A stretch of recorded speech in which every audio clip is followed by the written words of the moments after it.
Good morning, and thank you for joining us. My name is Gabriel Weil. I'm a program manager here at AASHTO, and I manage the stormwater program for the Center for Environmental Excellence, which AASHTO operates under a cooperative agreement with the Federal Highway Administration. With us from Federal Highways is Susan Jones and Marcel Chow. The purpose of the Stormwater Management Community of Practice is to create a forum where state departments of transportation practitioners can engage in a facilitated discussion on state-of-the-art practices, emerging issues, and innovative stormwater quality compliance solutions. Our topic today will be stormwater program organizational structure. I'd like to thank the DOTs for responding to our survey and recommendations for topics to be discussed during the Stormwater Community Web Forum. The topics are the result of input from over 40 DOTs across the country. This session is the final presentation in a series of 3 Community of Practice web forums. If you weren't able to join us for the first 2 web forums in this series, the recordings, slides, and written questions and answers are available on the Center for Environmental Excellence website, which is environment.transportation.org. The topic for today's presentation focuses on stormwater program organizational structure. Now I'd like to transition to Anna Wen to initiate our presentation and discussion. Anna is with Michael Baker International, and she will be facilitating the rest of the presentations and discussions. Anna? Thank you, Gabe. Okay, let me just redo my instructions here real quick. I'm not sure if everybody was able to hear that earlier. So good morning. Thank you for joining our session. So you'll be joined with over 100 attendees. So to keep the sound quality, all attendees are muted for the duration of the webinar. You do have the opportunity to interact with the panel and ask questions by typing your questions in the Q&A box on your screen. You can submit questions at any time during the presentation. If you are having technical difficulties, please log on again and request for assistance from your IT department. We cannot provide technical assistance during the webinar, and the webinar will be recorded once it is posted and will be viewable once it is posted on the Center's website. The duration of this web forum is 1.5 hours, and we will end promptly at 12:30 Eastern Time. So in the next hour, you will hear from our presenters who will provide you with background information and importance of an effective organizational structure of the DOT Stormwater Management Program. A DOT Stormwater Program managers have broad responsibilities spanning environmental and program planning, design, permitting, construction, operation, and maintenance. During this web forum, we will discuss the organizational attributes that are key to an ideal organization structure that promotes surface water quality protection. During the web forum, we will cover stormwater regulatory drivers, effective DOT organizational structure, examples of DOT stormwater program organizational structures, and how the structure may make sense at headquarters, functional divisions, and as well as regional and district functional divisions, all with stormwater responsibilities. Our presenters are shown here on your screen. We have Wendy Terlizzi with the Arizona Department of Transportation. She will be followed by David Gaskin with the Nevada Department of Transportation, and then followed by Nick Tiedekin with the Minnesota Department of Transportation, and then closing all our presentation will be Fred Noble with Florida Department of Transportation. I am Anna Lanton with Michael Baker International. I will be moderating the session and facilitate the Q&A once presentations have been completed. This is the overview of our presentation today on stormwater program organization. The background, we'll talk about the process improvements Nevada has experienced. We'll talk about the stormwater program challenges and innovation. An example from Minnesota DOT. We're going to talk about collaborating with Maintenance Division and the perspectives from Florida DOT, and then we'll go right into the Community of Practice Forum. The image on your screen shows how to submit a question. We ask that in the pull down you select host and presenter. That way I receive your questions as well as all the presenters can receive the questions. So if you could do that, submit and type your questions here and push the send button, then we will go through the questions as we receive them, and we'll do the best we can to answer as many questions as we can during this forum. So that's it for introductory materials. Now we'd like to start with the first presentation.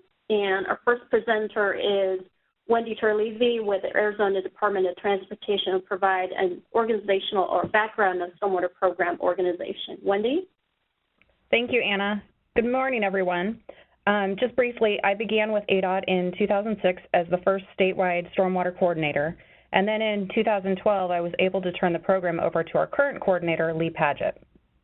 So in 2012, the AASHTO Stormwater Community of Practice performed an assessment and found several key attributes for a high-performing stormwater program. Integrating stormwater and permit responsibilities throughout the entire organization helps to develop ownership. Additionally, working with upper management, the director, administrator, or commissioner of the agency helps to show the rest of the agency that the program has backing and support to move forward. To facilitate implementation, there needs to be two-way communication both up and down the chain of command, and routinely communication needs to occur across silos. DOT-funded positions help to assist with interagency communications, which helps to streamline the regulatory review and approval process. And in my opinion, if these key attributes are not addressed early in the development of the stormwater program, they could end up being a detriment or barrier later on in the process. Next slide. In an ideal world, the structure would be established early and prior to rolling out the program. The structure should be reflective of that permit and the requirements that will be required, and will be as unique to each DOT as the permit itself. Funding sources may or may not impact where the program responsibilities lie, and as you'll see in upcoming presentations, stormwater may be located under environmental, engineering, construction, or maintenance. Having the stormwater responsibility primarily reside in headquarters will allow statewide consistency of the program's interpretation and implementation. Staff in the districts or regions will be able to assist in implementation of the permit requirements. However, their duties should be established and agreed upon early on and prior to rollout. During a 2014 AASHTO National Stormwater Practitioners meeting, attendees were asked if their stormwater structure was effective, and over 70% of the respondents felt that their DOT needed some sort of organizational change to more effectively implement their stormwater program. During a 2012 AASHTO National Stormwater Practitioners meeting, attendees were asked how many people make up their stormwater program. And as you can see on the slide, over 96% responded that their stormwater program was 20 employees or less, with a majority of them being less, somewhere between 0 and 5 employees. So to help illustrate how the stormwater program is embedded into the program areas and day-to-day practices of a DOT, I have a drawing of an octopus. If you envision the octopus head and body are the stormwater program, then the tentacles are the areas that contain some of the permit requirements. To the right of the drawing, you will see the program's expanded to show some of the day-to-day activities or functions that those areas would cover.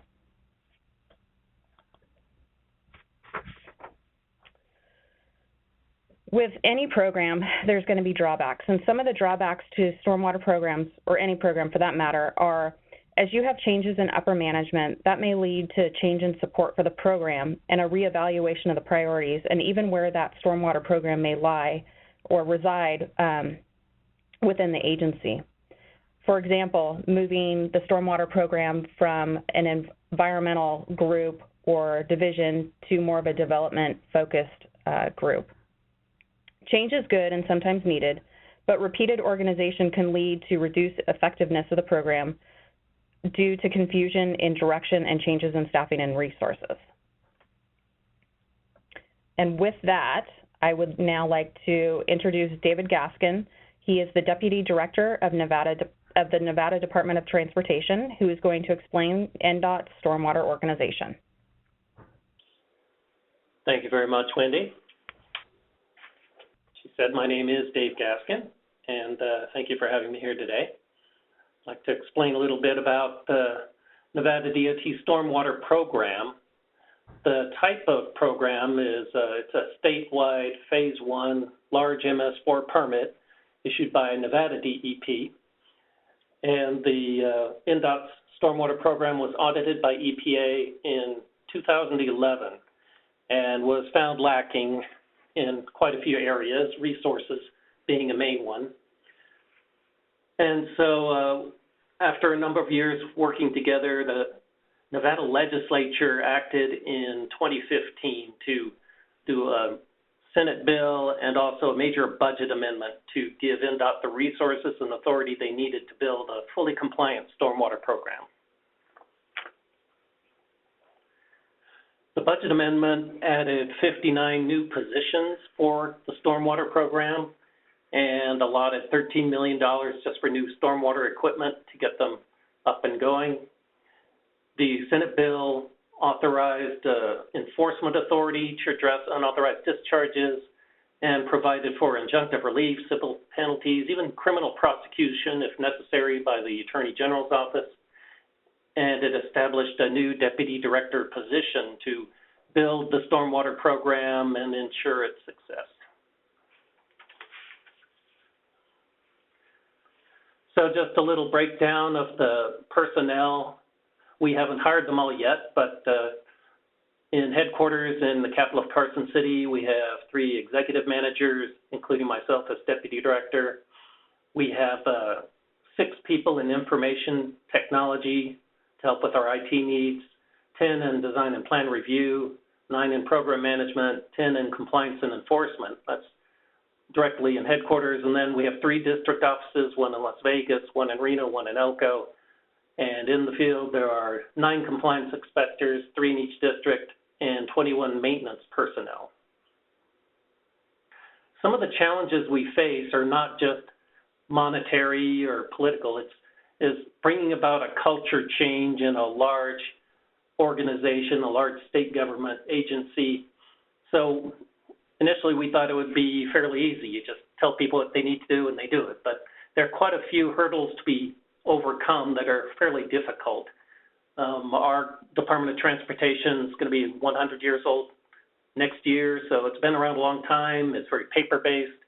And the first transformation needed was, it was very engineering-focused, really that the whole system was set up to be a pathway for engineers to start as apprentices and work their way up and finally be knighted as professional engineers and then go on up to management. But we found in an environmental world, we need scientists. We need people with other skills, not just professional engineers. So trying to get a balanced source of people to do what we need to do in the stormwater world is difficult. Moving from the attitude of being just a regulatee, having a permit, to being a regulator, trying to enforce our MS4 permit with all our contractors and employees and fellow MS4 people has been a challenge as well, difference in attitude and a way of life. And we've talked quite a bit about the difference between an MS4 and a transportation-based S4. So there's some difficulties fitting transportation departments into the municipal world. So in terms of stormwater program integration, nearly half of our staff are going to be in the field. We have stormwater personnel put into various divisions. It's not just a standalone stormwater division that everybody points to and says, well, that's their problem. We want to be integrated into all the different divisions of the department in IT, design, communications, training, maintenance, so that our stormwater program can be part of the normal way of doing business of the whole department. And we didn't want to just come in and say, here's a new mandate, you got to do this, it's top priority, and make it like an unfunded mandate. We brought in people and resources and money to actually help the different divisions be successful. My position as deputy director, I came from the Nevada Division of Environmental Protection and was brought to NDOT to, at a high level, we didn't want just a lower level person that couldn't have any say over what operations or maintenance or these different other divisions do. We need to be able to make some effective change. Plus, I had the connection with NDP, and I've worked with EPA for years, so that would be a good thing to help the process work. So the progress, we've got about half the new positions filled. all the major equipment for this year's on order, and we're getting ready to order next year's batch of equipment. We're doing a lot of IT work, developing databases and asset management systems. So that's changing a paper-based agency into an integrated, automated, state-of-the-art agency with e-reporting and all the new EPA requirements.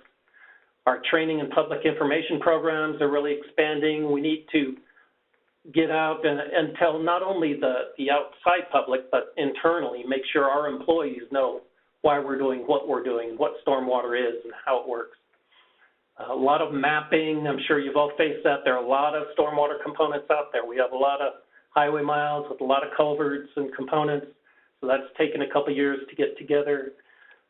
Finalizing program manuals and guidance. There's a whole lot of manuals and guidance documents that need to be updated and put out.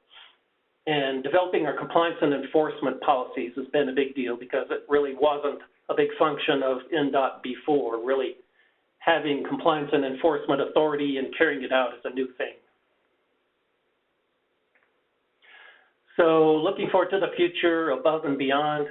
As I said, in this process, working with EPA on how to achieve compliance, they kind of put together a whole package, not just catching up with past problems and issues, but looking forward to the future and making the stormwater process fully integrated electronically with databases and reporting functions, inspection records, and fully compliant with the new e-reporting rule. It's good timing for us because our IT group at NDOT is just building a new enterprise asset management system that will tie together all the resources department-wide, and stormwater is on the ground floor of that process and will be fully integrated. Another thing we're pushing is intergovernmental cooperation, working with the other MS4s in the state and really trying to have a cooperative, beneficial relationship with them because our roads go through their municipalities, so we need to work together to coordinate well. And events like this, working on a national level to make sure we keep up to the state of the art and all work together as states and with the federal government to make us all successful. So that's my presentation. And I'd like to introduce Nick Tiedekin with Minnesota DOT, talking about challenges and innovations. Thanks, Dave. Good morning to everybody. As Wendy mentioned earlier, one size does not fit all, and so I'm going to highlight a few things that here at MnDOT, as we call ourselves, that are maybe a little bit different from the way other organizations do things. And MnDOT, as a good organization, has a structure, and we have a nice organization chart here. But today I want to focus on a couple of our divisions. Next slide, please. Our operations divisions, where our districts are housed, and our districts, of course, plan, design, build, and maintain our transportation system. And our engineering services division, which houses many of our specialty offices who guide and support our districts in their mission. And I think that's probably quite similar to the way a lot of DOTs are set up. A few of our regulatory drivers that are going to, next please. A few of the regulatory drivers for us in our stormwater program are the National Pollutant Discharge Elimination System Construction Stormwater Permit. I think most people are familiar with that. The NPDES Municipal Separate Storm Sewer System Permits. A lot of people, again, are involved in that. In Minnesota, we have some unique organizations, local organizations that we're bound to work with. These are watershed districts and watershed management organizations. And we'll just touch a little bit on each of these in the next couple minutes. First, we'll start with the construction stormwater permit. Our permit requires the development of a stormwater pollution prevention plan, and also certain of these SWIPs, as we call them, require approval by the regulators before we can get our permit approval. And these projects are big projects that affect impaired waters or special waters, and I think we have about approximately 10 to 20 of those that occur per year. Also, our permit requires that installers, SWIP developers, and project managers take certification training. So MnDOT's approach to this is that the districts are responsible for permit compliance. Our contractors sign on as a co-permittee on the permit application, and our Office of Environmental Services, or Stewardship, provides technical support as we develop our stormwater pollution prevention plans for our construction projects. One interesting thing we do is that we actually provide staff to help conduct training as part of the official University of Minnesota training. That's the state-recognized training program for all of the certification needs. And we do this also in conjunction with our regulator, the Pollution Control Agency. So we don't just provide internal training, we provide training with part of the official program. And I think maybe that's how, similar to what Maryland had talked about a couple webinars ago. Next, please. One unique thing that MnDOT has is we have been funding a Pollution Control Agency liaison position. This position is paid by MnDOT. MnDOT also has a couple of other of these liaison positions that work with the Corps of Engineers and with the Minnesota Department of Natural Resources. So a lot of states have similar liaison positions, but the PCA liaison position is located in our Office of Environmental Stewardship. They sit right in our office, so they are available to us all the time. They provide technical support as we're developing our projects and plans.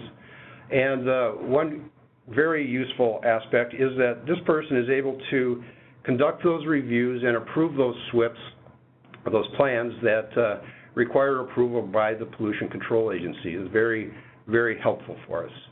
The person also is available to go out and conduct site inspections and look for trouble spots and come back and provide recommendations to us. He's not an enforcement person for the most part, but he comes back and provides recommendations, and that gives us the ability to correct some of the problems that he finds in the field. He's been a benefit to MnDOT because he's available, and also to the regulators because they free up their other staff to look at all the other projects and don't have to dedicate any staff to MnDOT projects. Interestingly, this person loved working at MnDOT so much that he decided to take a position within our organization, and so that position is currently unfilled, and we're in the process of evaluating refilling that position and changes we could make to that position's responsibilities to help improve it. Next, we'll talk about the MS4 permit. MnDOT is a Phase 2 MS4 entity within the state of Minnesota. In Minnesota, we have a statewide general permit for all Phase 2 MS4s, and so we have the same conditions as all the municipal and other MS4s out there, and David mentioned some of the challenges trying to meet conditions that are designed for municipalities earlier. Now it starts to get confusing. The permit requires the development of a stormwater pollution prevention program, also called a SWIP. So we sometimes get confused our programs and our plans, but for the MS4, it's a program. Interesting thing in Minnesota is that our permit applications and SWIP documents are sent to the Pollution Control Agency for review and public comment. Interesting process. The permit applies in MnDOT's urbanized areas, and does not cover the whole state. So our approach to this, when we first learned that we were MS4s, was that, next please, was that we could have one application in SWIP for all of the MnDOT MS4 areas, or we could just let every district go for it for themselves. And at the time, that seemed a little chaotic. But we took a look at things, and we just looked at the next slide, please. We looked at where our districts are located and some other metrics, and one of the things that stands out here is that most of our urbanized areas are fairly small populations compared to our Twin Cities metropolitan area, and our Twin Cities metropolitan area is the area that our metro district works in. So there's distinct differences geographically, population-wise, density, number of roads, those sorts of things that were factored in. Next slide, please. So as we took a little closer look at this, we saw some distinct differences between our districts, and we saw that the one-size-fit-all was not really going to work very well, given that our districts are organized differently and they have different resource issues, and some of them are really small communities. Our river communities, indeed District 2 and District 6B, are really, they're really not urbanized areas in and of themselves, but they're part of a larger urbanized area that is across the river in different states, so it makes it really interesting. Next slide, please. So what we did was we decided that we would have two separate programs, stormwater pollution programs. One would be housed in our metro district. They're the urban district in the state, the truly urban district, and so they would set up their own application and set up their own program. Our other relatively small urbanized areas, within our other districts, we would combine them into one separate program. And our central office, our Office of Environmental Stewardship, would be the coordinator of that program. We would provide training, guidance, help facilitate their implementation. So this is the structure that we have. With respect to our responsibilities, we have a basic structure in that each district has a coordinator, and staff are specifically responsible for each of the minimum control measures, the 6 minimum control measures. So, and with our outstate program, the Office of Environmental Stewardship coordinates all that, and within our metro district, our MS4 engineer coordinates that. So the positions within the districts, next please, vary greatly, and each district has different personnel that work on different aspects of the permit and have different responsibilities for the minimum control measures. So in one district, a particular minimum control measure could be the responsibility of the hydraulics engineer, and another it could be the responsibility of the maintenance supervisor. So it varies from district to district, but overall, it seems to work out pretty good, and we've got a nice little cohesive package, and so far, so good. We'll see how things go as we progress, of course. So an additional challenge we have in Minnesota is that we have watershed organizations, and MnDOT has to meet the watershed organizations' requirements. In the outstate, we have 32 watershed districts and 14 in the metro area, and we have to actually get permits from those organizations for the activities that we do. Outstate, the watershed districts tend to be organized for flood control issues, particular projects, drainage. Some are addressing water quality. In the metro area, the watershed organizations are specifically required to establish water quality goals and standards. The next slide shows just the geographic location and the proximity of them. So with the notion that the watershed districts in the metro area have this specific water quality objective, it ties in fairly well with how we've split the MS4 program up with outstate and our metro district. But still, they have 30-some different sets of standards they have to deal with in the metro, and so it's hard to have standards coming out of central office that they can meet because they're bound by these local requirements. So it's challenging, but we have to build relationships with each of those organizations so that they can understand our issues and we can understand their objectives. We spend a fair amount of time reviewing and commenting on their proposed rules so they don't put into rules things that we just can't meet. And structurally, our Metro Water Resources Engineering squads are set up to be area specific. They work a particular area, so they do tend to become a little bit more familiar with the particular watershed organization requirements, and that seems to help. They don't have to learn all 33 sets of standards. So moving on to the last group. This is really isn't part of our structural approach to the stormwater aspect, but they can be our research groups can be a very important help in our attempts to implement stormwater management practices. They administer numerous research projects, and some of the notable projects that have come about recently are a manhole insert baffle that can be used to help remove sediment that was developed by the University of Minnesota at the St. Anthony Falls lab. We are in the process of wrapping up a soils infiltration performance project that includes a calculator to see how the swales are performing, how much water they infiltrate. We've also participated in a Clear Roads project with multiple DOTs regarding the toxicity of the icing materials. Snow and ice is part of our stormwater approach here in Minnesota. Not everybody has that issue, but it's certainly a big issue here.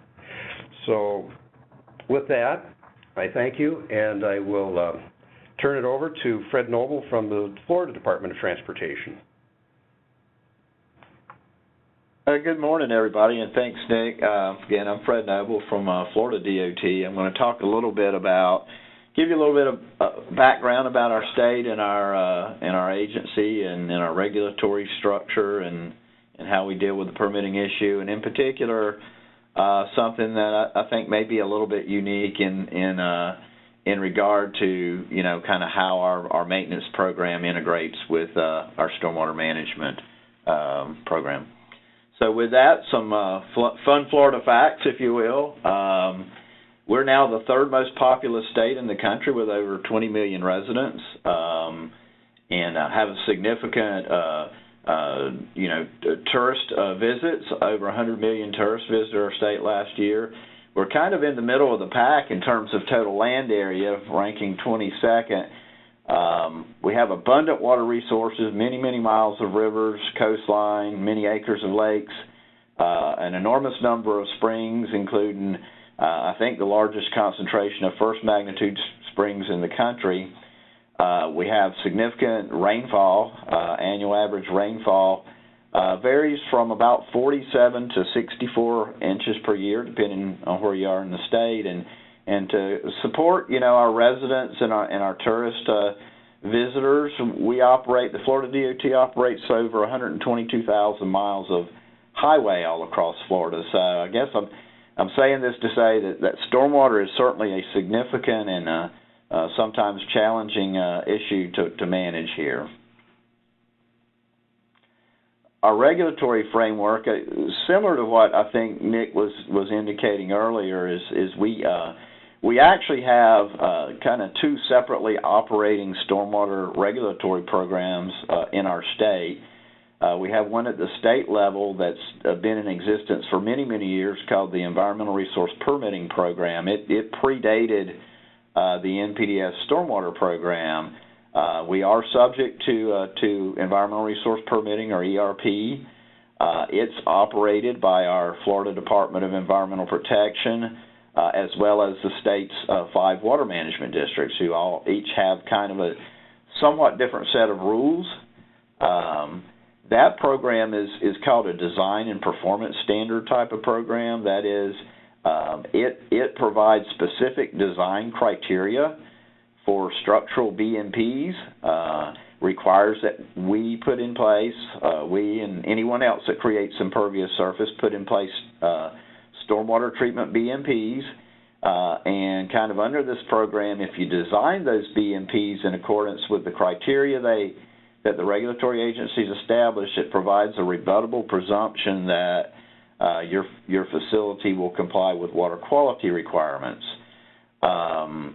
It kind of addresses the construction and operation phases of projects. That is, it also requires erosion and sediment control, and it also requires us to begin constructing the facilities or to construct the stormwater treatment facilities during the construction phase of the project.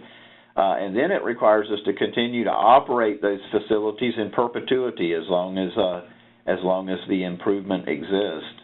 That program also addresses both water quality and quantity, so it's not just a water quality improvement program. It requires specific, flood control requirements.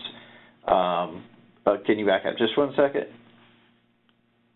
So we also have an NPDES program in Florida. Florida DP is the NPDES permitting authority. We have a construction general or generic permit, as they call them here, that addresses the construction phase, and the MS4 that addresses operation and maintenance phase, and it's really largely a water quality driven program. Moving forward. Forward, please. So we're under quite a few MS4 permits. You can see on the figure our Phase 1 countywide permits are in orange. We're co-permittees in 15 separate Phase 1 countywide permits with counties and other municipalities. We also have we're covered under 11 separate Phase 2 general or generic permits, as they call them here, in 27 other counties across Florida, and the Phase 2s are there in blue. So a significant portion of the state is actually addressed under MS4 permit, where we have specific MS4 permit requirements. Also, a significant issue for us here, as with many, I believe, is the TMDL issue, the total maximum daily load.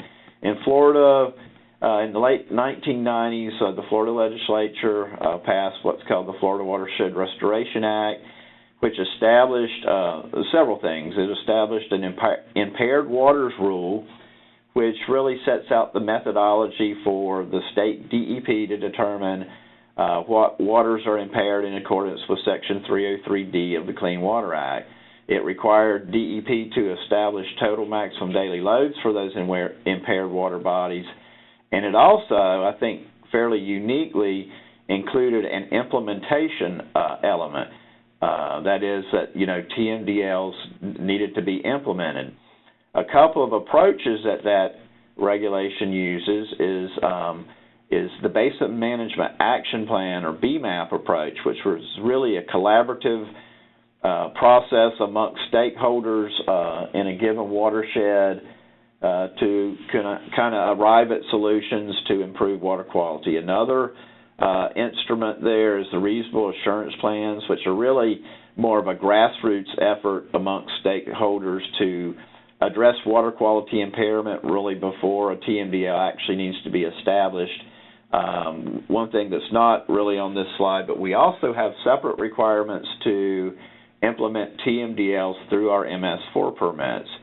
On the bottom left, you can see kind of a graphic of the various water body reaches that are currently under TMDLs. Florida DOT is currently named in 937 separate TMDLs, a significant number. Most of those TMDLs are for nutrients, nitrogen or phosphorus, or bacterium. We're also stakeholders in 29 separate BMAPs and 4 reasonable assurance plans, which is kind of indicated on the graphic on the right. So a little bit to our structure. We are largely a decentralized agency. We have a central office in Tallahassee, central headquarters office in Tallahassee, that really our primary role and responsibility is leadership, policy guidance, technical support, and so forth. We have 7 district offices around the state. You can see the districts there on the graphic, as well as a turnpike enterprise which crosses numerous district boundaries, primarily in the southern half of the state. And the districts are really where program implementation happens. They're ultimately responsible for permit compliance. They are responsible for designing, building, constructing our facilities largely. So, you know, our role in central office is more of a leadership, policy, guidance, and support role. As Nick indicated earlier, we're an organization. Every great organization has an org chart, and here's ours.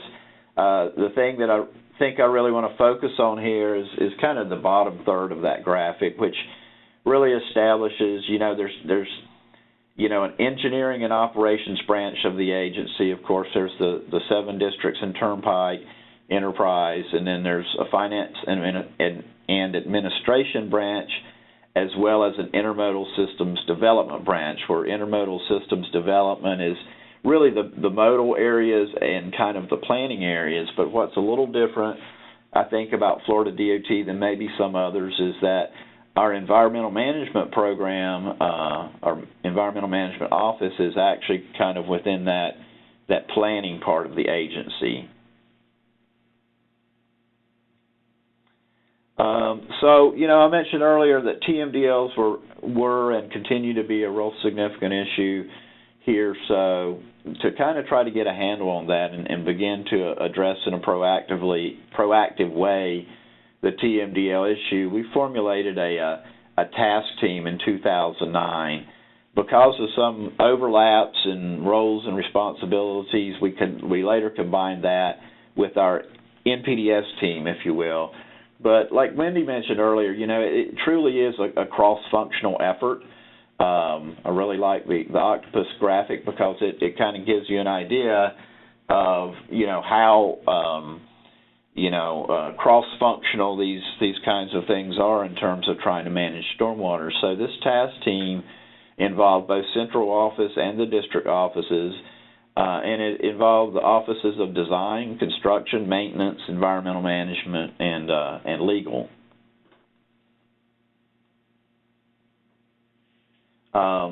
You know, I mentioned earlier, you know, our organizational structure was such that we had a portion of the program kind of over in the planning area and then a portion in the engineering and operations area. So this did cause some inefficiencies. So in 2014, a little over a year ago, we actually approached executive management. They approved a strategy to kind of realign some of the central office functions to better coordinate management of our stormwater program. And one of the results of this was we moved you know, MS4, TMDL, and BMAP coordination out of the environmental management office over into the maintenance office. And a few things that this does is I think it kind of recognizes that a lot of the MS4 functions are significantly maintenance driven. For us, it better aligned our central office with our district office structures, where most of our NPDS coordination occurs in either our maintenance office or our drainage offices in the district. But I think most importantly, this change was beneficial in that it consolidates all of the stormwater management program under one branch of the agency, the engineering and operations branch, which really kind of gives you a one chain of command in terms of dealing with stormwater management. And I think that's been very beneficial for us here. So this graphic just kind of shows that move organizationally. We didn't really, you know, change where offices were organizationally, but we more moved functions, and so now we've got, you know, all of the stormwater management functions over in the engineering and operations branch, with design, construction, and now maintenance being kind of the lead on those various issues. So this just shows a little bit of the central office, district office relationship. For MS4 issues, TMDLs, and BMAP implementation, central office, that's the state NPDS administrator, which is my current position. And in our districts, that would be the district NPDS coordinators. Most of them are in maintenance, some in the drainage arena. For our state environmental resource permit issues, design, sometimes involving TMDLs and BMAPs, in that we do have to build structural controls sometimes to address those issues. That leadership role in central office is the state drainage engineer, and the corollary in the districts or the district drainage engineers. And then finally, erosion and sediment control that touches us from both the Environmental Resource Permitting Program and also the NPDES construction general or generic permit. And the lead here in central office would be the state construction environmental specialist in the construction office, with support from the state drainage engineer. In the districts, the corollary is the district construction environmental administrators and the district drainage engineers.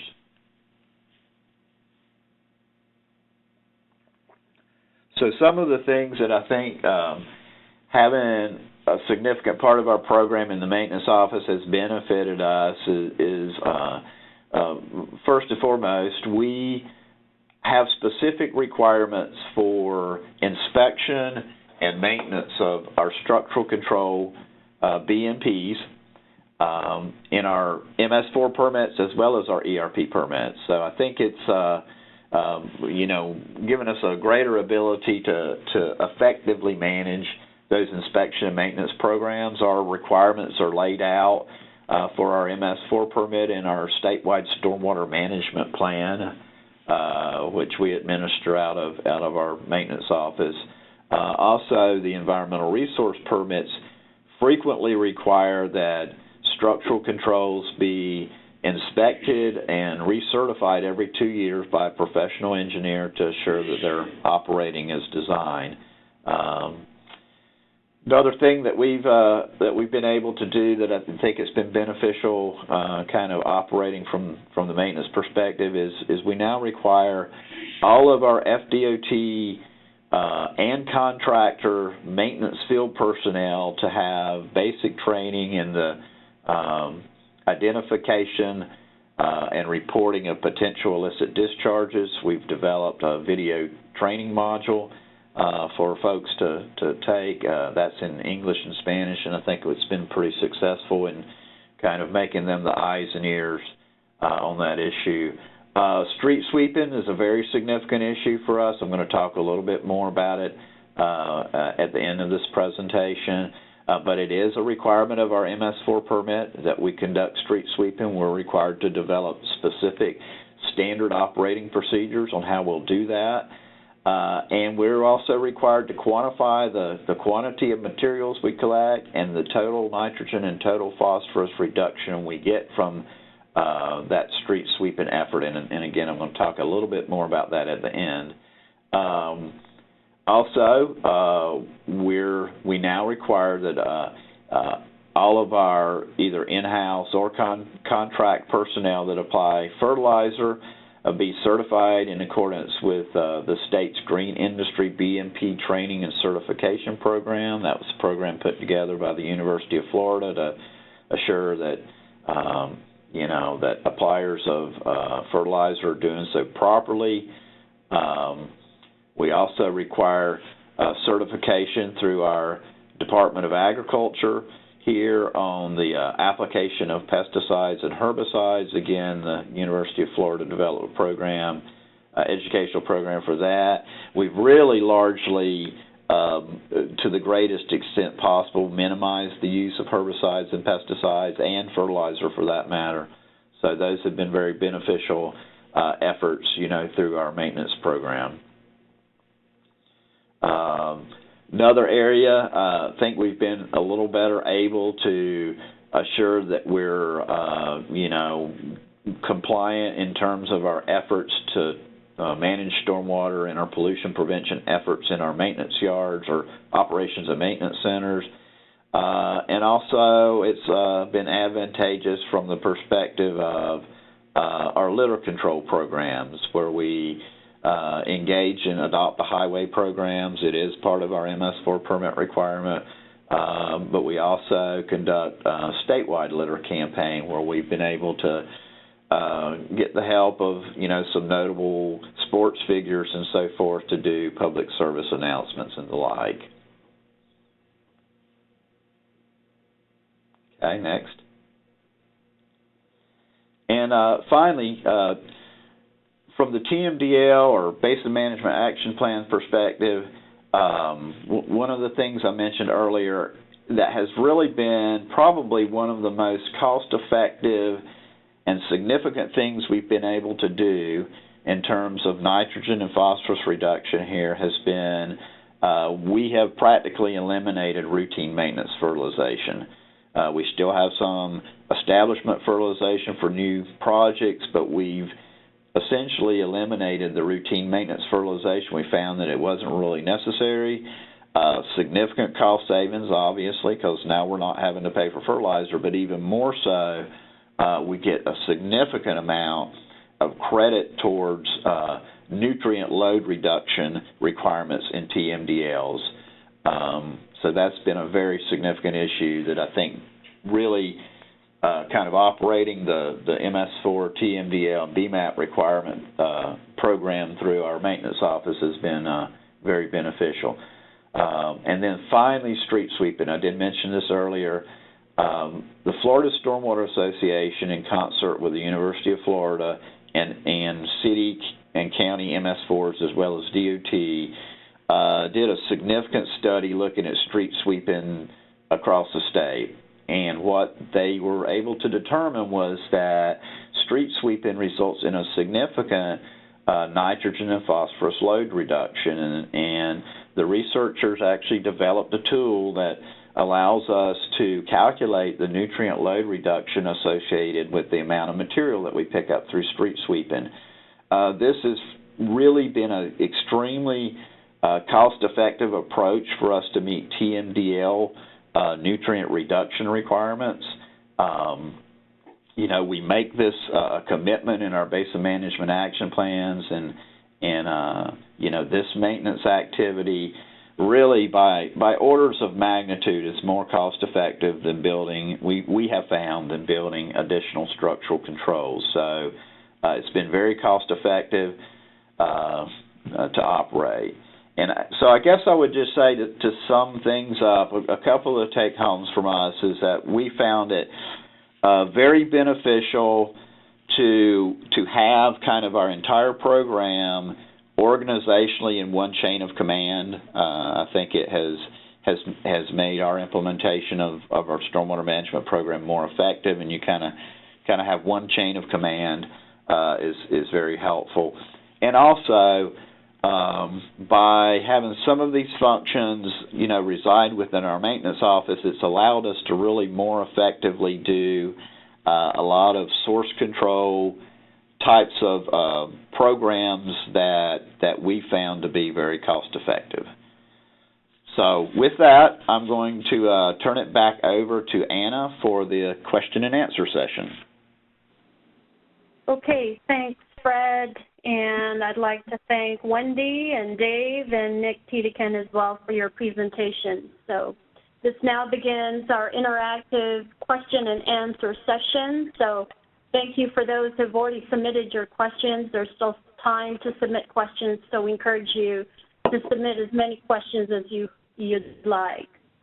And to do that, you use your Q&A panel as shown on the screen. Select host and presenter on the pull down, type your questions and hit send, and that will ensure the panelists as well as myself to receive your questions. Okay, let's begin our first question. So our first question is, let's see here. This is for Dave Gaskin with Nevada DOT. Did EPA issue any form of consent order on Nevada DOT as a result of the initial audit? If so, was this the lightning rod that spurred the need for a beefed-up program? Well, that's a good question. I wouldn't call it a lightning rod so much as maybe a cattle prod that spurred the need for a beefed-up program. But for the past 5 years, we've been in negotiations with EPA. It was very painful the first few years, but I think as we moved along and really put together a plan to get the program into compliance, I was surprised with the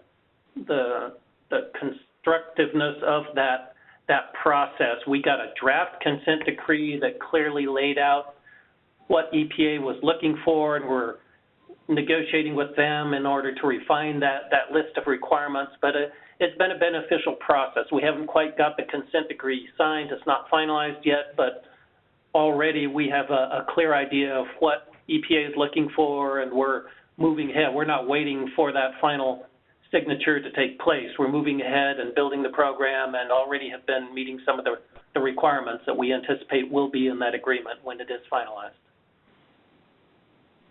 Okay, thanks, Dave. Okay, next question is for Fred Noble. Fred with Florida DOT. Does Florida DOT street sweeping program require a certain type of sweeper, for example, mechanical broom versus high efficiency sweeper? Fred?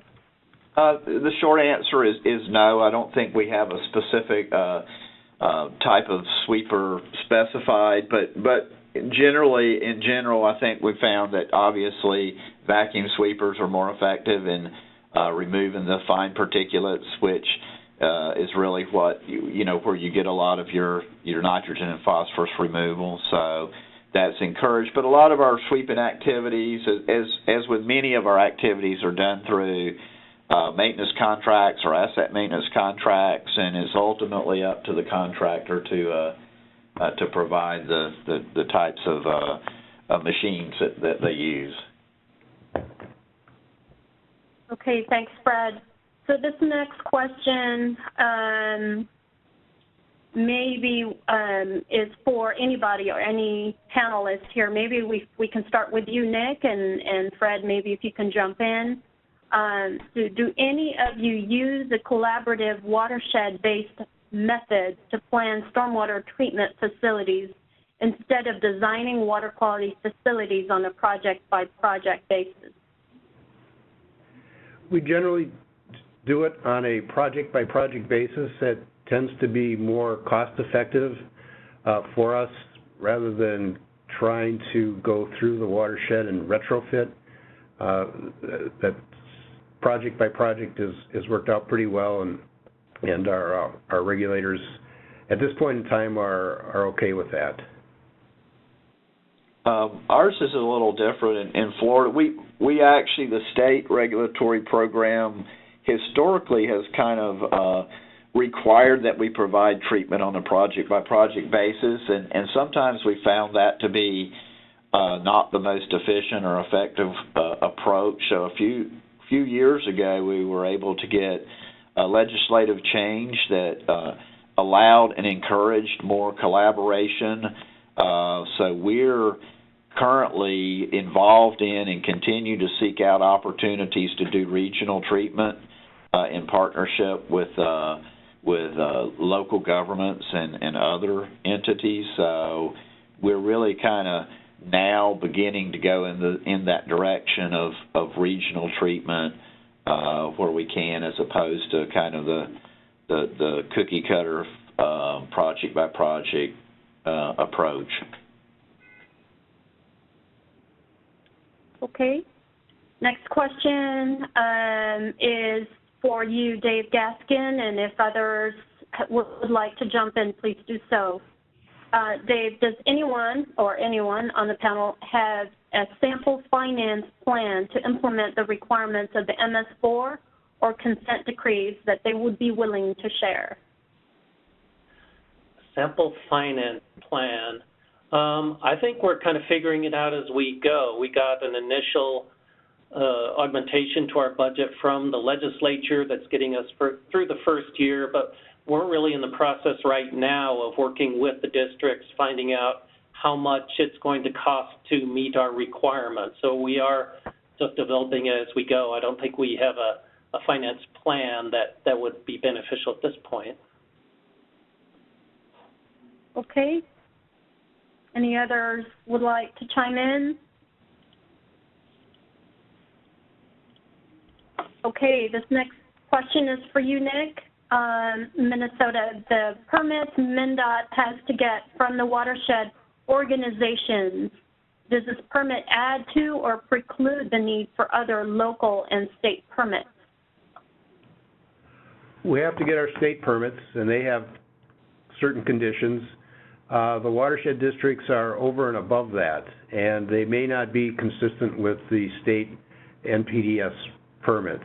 For instance, we have an infiltration requirement in the NPDES construction permit for 1 inch of runoff, and some of the watershed districts have a 1.1 inch, and they may have a different threshold, smaller threshold for the triggers for some of those things. The NPDES construction permit, for example, is a 1 acre disturbed area threshold. Some of the watershed districts require the permits for as little as 5 or 10,000 square foot of disturbance. So it's in addition to. Okay, thank you, Nick. Next question is for you, Fred. With a decentralized organization, how do you obtain statewide buy-in for environmental issues? That's a very good question, and I think that has been one of the positives of kind of having a stronger leadership role in central office, where we can work very closely with our regulatory counterparts in our state DEP and our water management district. So, I think that's been a lot of communication.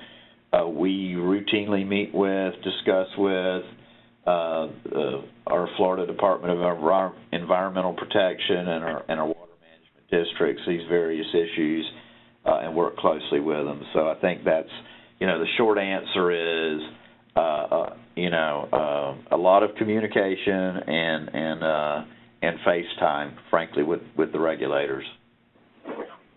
Okay, thanks, Fred. Another one for you here.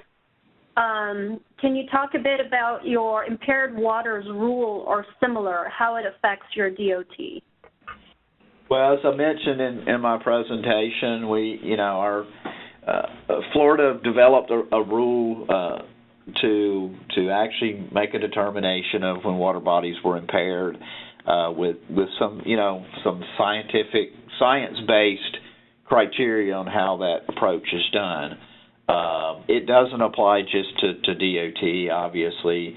That determination is water body by water body. One thing that we have done, because it is a fairly complex and rigorous process, we are involved in kind of reviewing those approaches, those determinations, and we offer feedback to our Florida DEP as they develop each iteration of their impaired waters list. So I hope that answered the question. Okay, thanks, Fred. Okay, this question, why don't we start with Wendy, and if everybody else can chime in. This is a general question for all. How often is the staff trained in your state, and who trains the staff? Sure. So in Arizona, our permit lays out that staff needs to be trained either when they're hired or as their duties change, and then refreshed every 3 years for certain activities under the permit. Right now, all of our training is done through online, so it's CBT based, because at the time of the development for those classes, we did not have the staff that could go out and train people. So we wanted to be able to have it up there and available for anybody at any time. Right now, we do have an environmental trainer, and he is in the process of updating those classes to make sure that the requirements that are in there conform with our new permit that was issued. And as we can, our stormwater coordinator is going out and coordinating and training staff with the new requirements right now.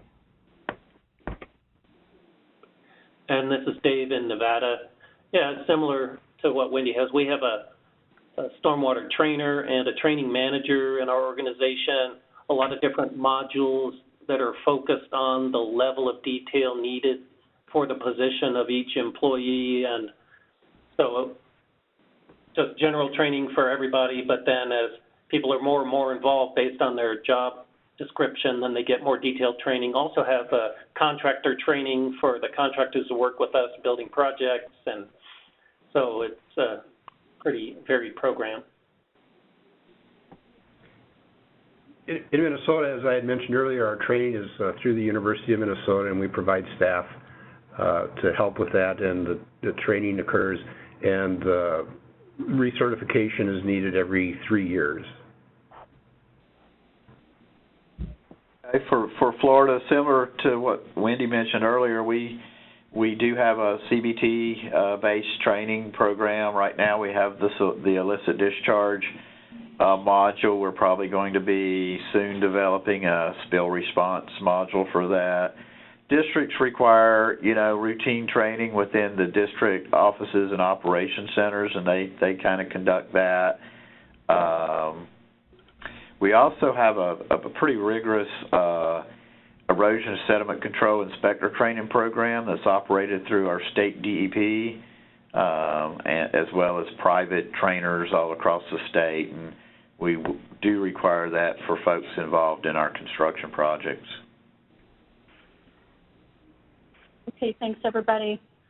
Fred, this next one is for you as well. So does Florida maintain stormwater facilities on trails with goals of improving quality and controlling quantity? What kind of trail maintenance activities are performed? Well, that's an interesting question. Florida DOT is involved in funding some trail facilities through other parts of the agency. I would guess that the way I'd answer this as a general matter, if we construct a facility that involves creating impervious surface, then per the environmental resource permit regulations in Florida, we would be required to put stormwater treatment in for that impervious surface that addresses both water quality and water quantity. So I guess that the answer would be yes, if we're involved in building a project, we would be required to meet the ERP permit requirements that address quality and quantity. More typically, those facilities are going to be built for on behalf of a local government or another entity, and more typically, the maintenance responsibility would be turned over to the entity that is ultimately operating the facility. So we're not generally involved in maintaining those facilities unless we retain ownership, in which case we would maintain as we do all of our other stormwater BMPs, under our normal maintenance program. Okay, I hope that. Fred. Okay, this question, I believe, is for you, Nick. Is the soil infiltration calculator available in public domain? It will be. It's not quite ready yet. Okay. All right, thank you. And this next question is for Wendy. During the introduction, TMDL is noted as one of several DOT stormwater program elements, the stormwater octopus and tentacles.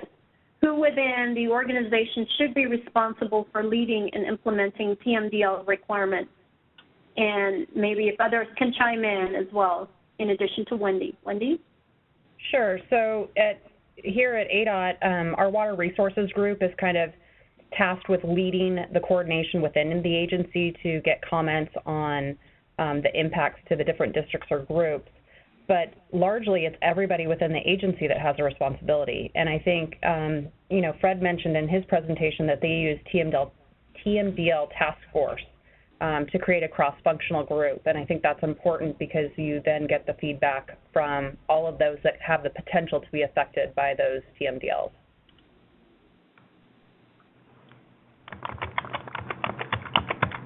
Fred or others want to chime in?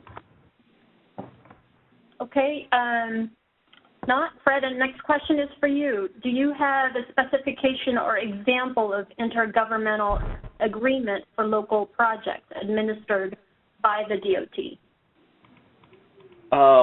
I'm not aware of a spec or a specific template. I mean, kind of every project is unique, and every opportunity seems to be unique. So I don't think there's really a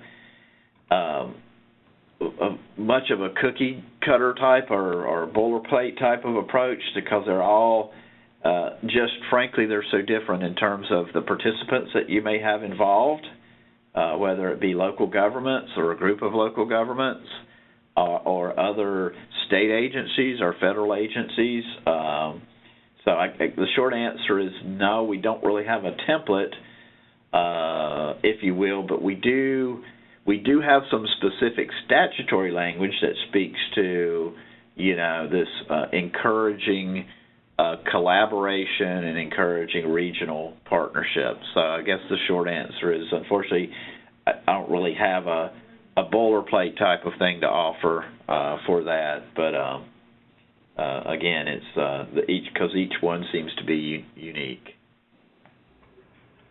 Okay, thanks, Fred. So next question is for Dave Gaskin with Nevada. Good to hear about Nevada's experience and how Nevada legislature took action to give NDOT the resources and authority to build compliant stormwater programs. Can you elaborate on what steps or changes you made or making to improve the culture within the organization? I think a key part of that is, I mentioned, our approach to integrate stormwater into all the different divisions and activities throughout the department, just to avoid having a siloed, standalone stormwater program. We really want it to be inserted into the normal business practice, from design and planning through construction and maintenance, all the way through all the activities that NDOT performs.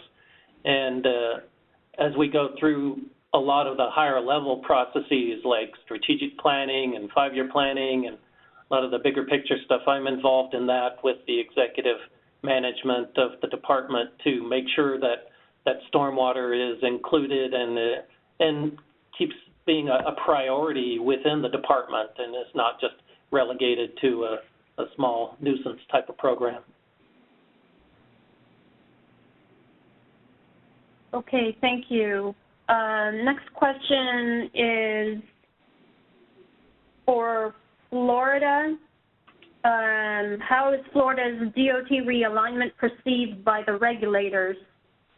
Was moving NPDES, MS4, TMDL, and BMAP coordination from environmental management to maintenance much better on regulatory compliance?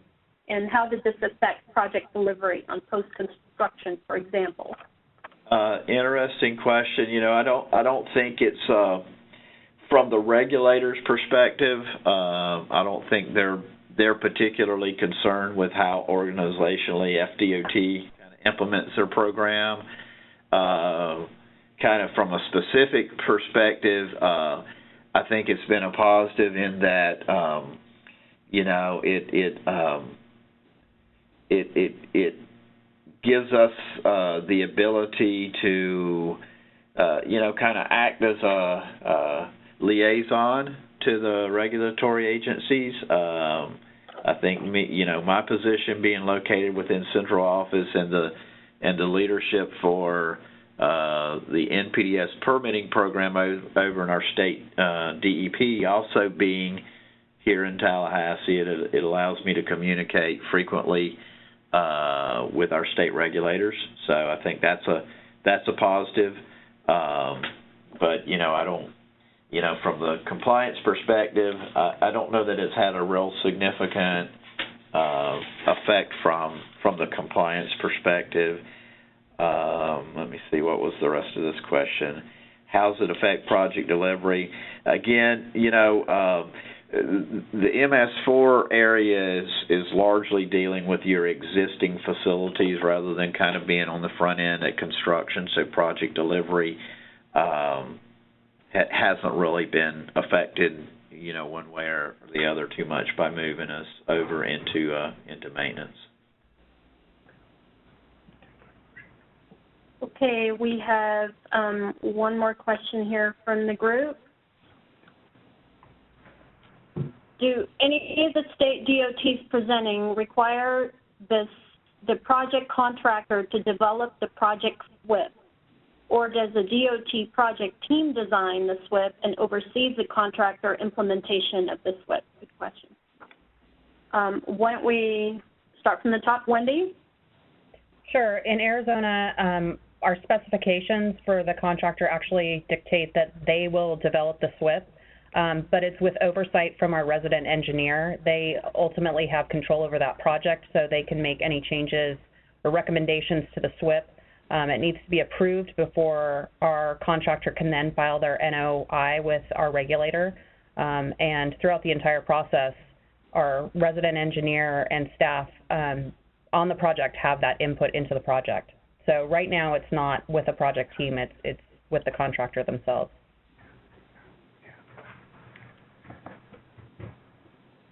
Dave, is that something you'd like to follow on, or Nick or Fred?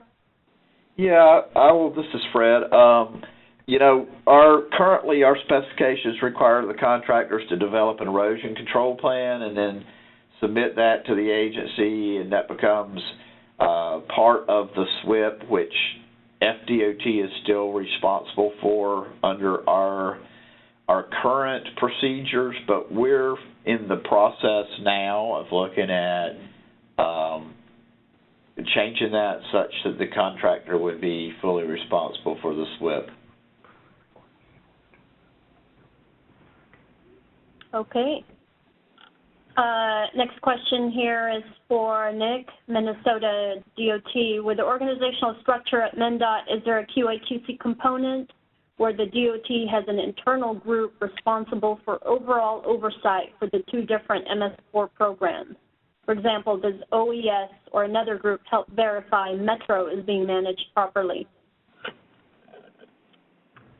We work very closely together. There's no real oversight by the central office to put the hammer down on Metro if we feel they're not doing anything appropriately, but they do everything appropriately, and we try to learn from each other.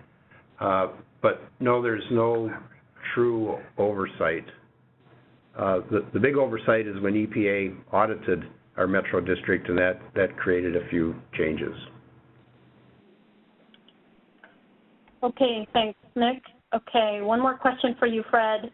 How often do you sweep a particular site? And what do you do with the sweeping? Oh, two very good questions, which we're kind of struggling with both a little bit now. Our DP has specific requirements on how we dispose of sweepings. They're, they put a regulatory memo out a number of years ago. In some instances, they can be what's called beneficially reused to like fill in erosional areas and so forth. In other cases, they have to be disposed of in a landfill. So it's really kind of dependent on the what's contained in the material, and we just have to follow the DEP guidance on that. In terms of frequency of sweeping, it's kind of an issue for us as we move more and more into an asset maintenance or performance-based type of contracting mechanism. We have moved somewhat away from specifying frequencies of sweeping, but moving forward into the future, we'll probably be requiring the sweeping contractors to assure that we're meeting our commitments in terms of pounds of nitrogen and phosphorus removal that we have to make. So then they would have to sweep at a frequency that would meet that commitment requirement. So we do have some contracts that currently have frequency specified. Typically, it's monthly, but it is different from place to place. But like I say, we're moving a little more away from that into more of a performance-based contracting model. Okay, thanks, Fred. Just one last question here for Gabe. At the beginning, it was noted that this presentation and the two previous and/or presentations will be online. Would you share the web link again, please? And we'll have a slide showing the link there. So, Gabe, if you'd like to take that on. Sure. So that's environment.transportation.org, which is the website for the Center for Environmental Excellence. And yeah, we'll have that posted at the end here. Okay. Thank you. I just would like to check with the speakers if any of you received a question directly to you that didn't go into the group panel. Otherwise, I believe we've answered all the questions we received. This is Dave. I have a question. It says, what is the catalyst for creating a balanced engineer/scientist program, and what is that balance within the water quality program? And just briefly, we have worked with EPA quite a bit on program improvement, not just putting a stormwater program in place and letting it coast, but doing a lot of quantitative and qualitative water quality assessment and monitoring to demonstrate that the actions we are taking are meeting our goals and having tangible benefits. So we needed some fairly senior level scientists in our organization to help us with that assessment and monitoring, but the Department of Transportation organization only had professional engineers in the upper level positions pretty much, so it's hard to get a senior scientist. So we're having to change our HR department a bit and allowing us to get some different types of people in senior positions. Thank you, Dave. Okay, we have one last-minute question that was just submitted, and this could be for anybody. When does your permit require you to conduct water quality monitoring? So why don't you start from the top. Wendy? So for construction, we're required to do monitoring if it impacts an impaired or an outstanding Arizona water. With regards to our MS4 permit, we're required to do monitoring statewide at 5 different fixed sites for wet weather, and then at a couple of our maintenance yards that give a representative sample of what could be coming off of our maintenance yards. But those, for the maintenance yards, it's those that are within a proximity to impaired or outstanding waters as well. Thanks, Wendy. Dave, Nick, or Fred, anything to add to that? Well, this is Dave. I think that ours at this point is pretty much based on priority. For example, up in the Lake Tahoe Basin, there's a very detailed TMDL with a lot of requirements, and we have an extra amount of monitoring there because of the sensitivity of the lake and the nature of the conditions. And we're trying to spread that out as appropriate throughout the state, looking at sensitive waters and impaired waters and prioritizing on the importance of certain areas versus others. Thanks, Dave. This is Fred. I guess I would add we do have requirements. There is a TMDL prioritization requirement in our Phase 1 permits right now. We're required to do some monitoring as part of that TMDL prioritization process, and otherwise we typically participate through joint participation agreement with local governments on more ambient monitoring programs, but we don't conduct those ourselves. As far as construction, we're not currently required to monitor via our construction permits.